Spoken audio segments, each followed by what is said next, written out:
the water all drips.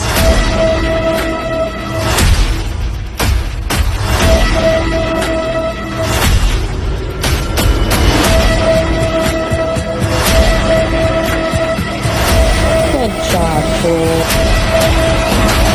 I was at 7 because we have to film. I'm gonna start the Statties Club. What's up, babies? Well, so I didn't get good news today about my husband. I don't think I've fully processed it yet. But with his permission, I'm going to start talking about what's going on with us.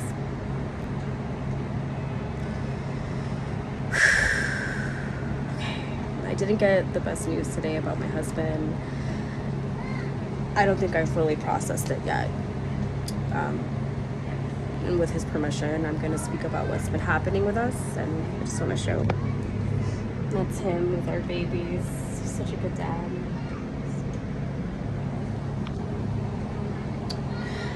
I had to write this down, so if it looks like I'm reading, it's because I am. It's because my emotions are all over the place, guys. But if you haven't heard from me for a while.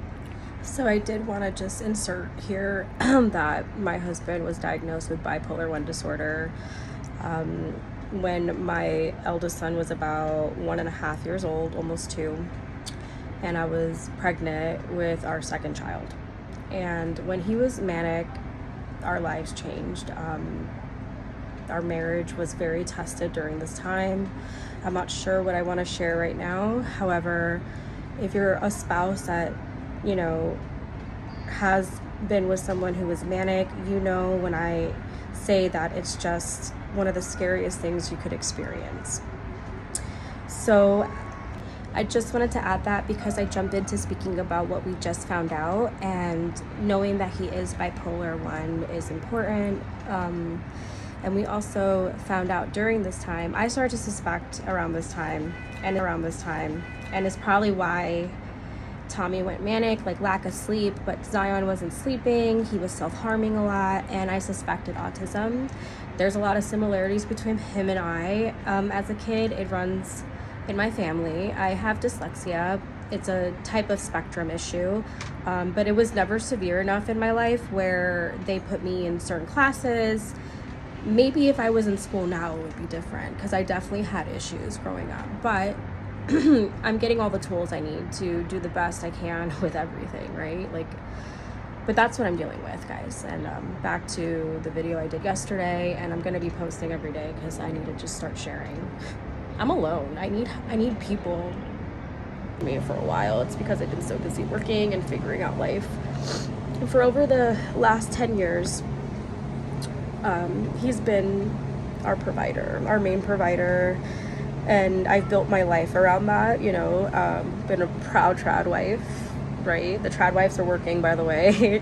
don't buy into that. But things have changed now, and, you know, he's been falling asleep behind the wheel quite often.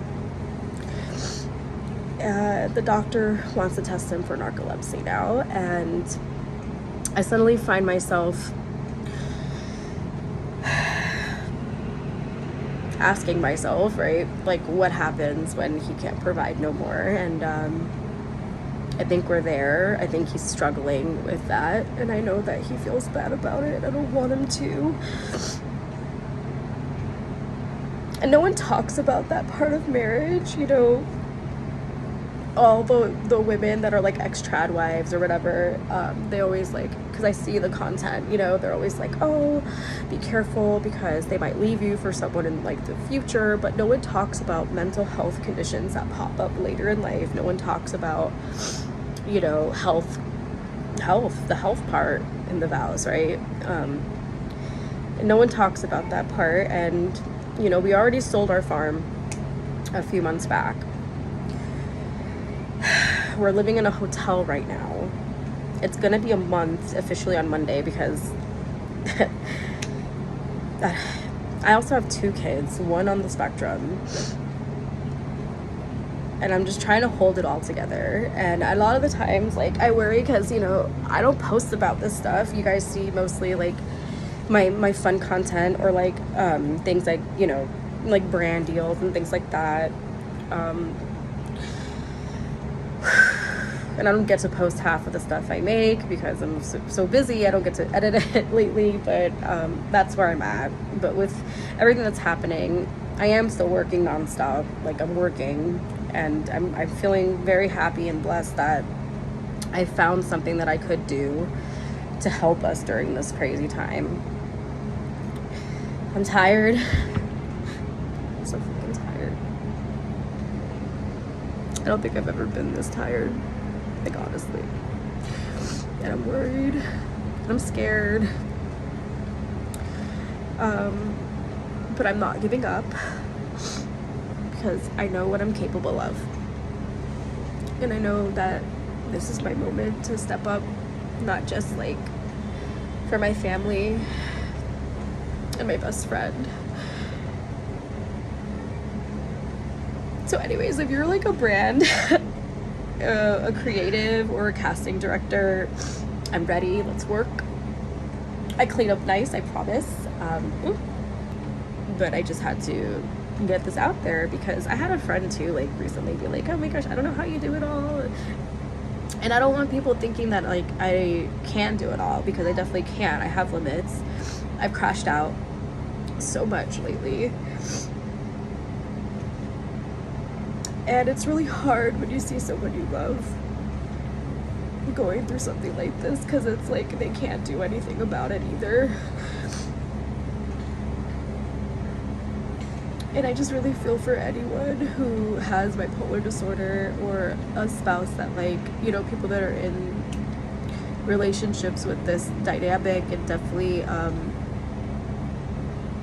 creates some challenges getting them together.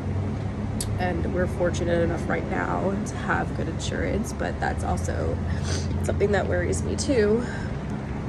But I will do everything I can. And again, if you're a brand that's looking for